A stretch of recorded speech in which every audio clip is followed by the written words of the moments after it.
Alam nyo ba na ang simpleng sampalok na madalas nating kainin ay hindi lang basta pang paasim sa sinigang, kundi isang buong halamang gamot mula ugat hanggang dahon.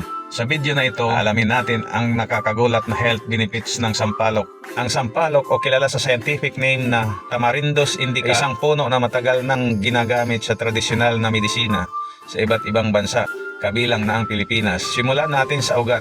Hindi man ito karaniwang ginagamit, ang ugat ng sampalok ay pinaniwalaang nakakatulong sa pananakit ng kasukasuan at pamamaga. Madalas itong pinakuluan para gawing herbal drink. Balat ng puno. Ang balat ng puno ng sampalok ay may antibacterial properties.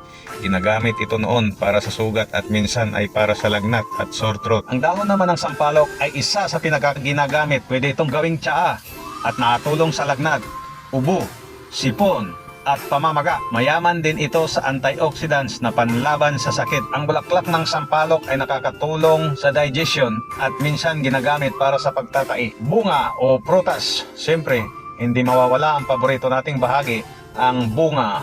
Ang sampalok ay mayaman sa vitamina C, tumutulong sa digestion at natural na laxative pa.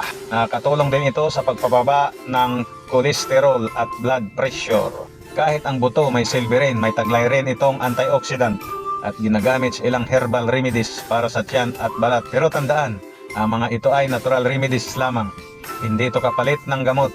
Mas mabuti pa rin na kumonsulta sa doktor, lalo na kung may malubhang karamdaman. Kaya sa susunod na makakita ka ng sampalok, tandaan mo, hindi lang ito pang-ulam, kundi natural na kayamanan sa kalusugan. Kung may natutunan ka, huwag kalimutang i-like, i-share at mag-subscribe para mas marami pang health tips. Salamat sa panonood.